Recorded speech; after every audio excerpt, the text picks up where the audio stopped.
Hello दोस्त, नमस्ते, प्रणाम। आप सब कैसे हैं? कमेंट में बताइएगा दोस्तों। सुनीता सिंह ऑफिशियल चैनल में आप सभी का स्वागत है दोस्तों।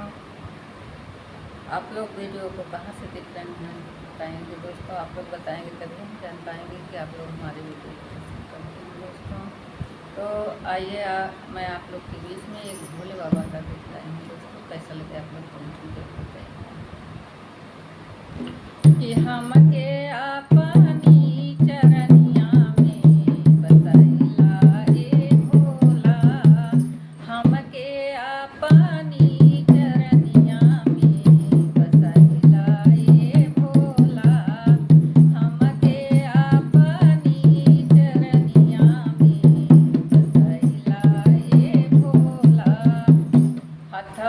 जोरी लाए भोला, अरे पौआ परी लाए भोला।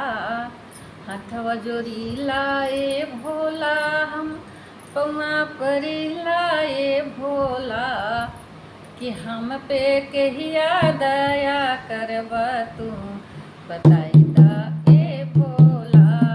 हम पे कहिया दया करब तू बताई दा ए भोला। कि हमके अपनी चरनिया में बसाइला ए भोला। कि हमके अपनी चरनिया में बसाइला ए भोला। हथवा जोरिए भोला, हरे पौआ परिला ए भोला। हथवा जोरिला ए भोला, पौआ परिला ए भोला। कि हम पे कहिया दया करब तू बताई दा ए भोला। कि हम पे कहिया दया करब तू बताई दा ए भोला। हमके अपने चरनिया में बसाइला ए भोला। कि हमके अपने चरनिया में बसाइला ए भोला। हथवा जोरिला ए भोला, अरे पौआ परिला ए भोला। हथवा जोरिला ए भोला, अरे पौआ परिला ए भोला। हम पे कहिया चर्चा करौबा तू बताई दा ए भोला। हम पे कहिया चर्चा करौबा तू बताई दा ए भोला।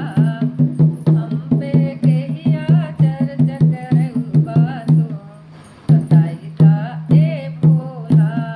हम पे कहिया चर्चा करौबा तू बताई दा ए भोला। हमके अपने चरनिया में बसाइला ए भोला। हमके अपने चरनिया में बसाइला ए भोला। हथवा जोरिला ए भोला, पौआ परिला ए भोला। हथवा जोरिला ए भोला, पौआ परिला ए भोला। हमके कहिया नमः शिवाय परमवा तू करौबा ए भोला। हमके कहिया नमः शिवाय परमवा तू करौबा ए भोला। हमके अपने चरनिया में बसाइला ए भोला। हमके अपने चरनिया में बसाइला ए भोला। तो दोस्तों, भोले बाबा का ये भजन कैसा लगा आप लोग कमेंट में जरूर बताइएगा दोस्तों। तब तक के लिए बाय बाय। फिर मिलेंगे नेक्स्ट वीडियो।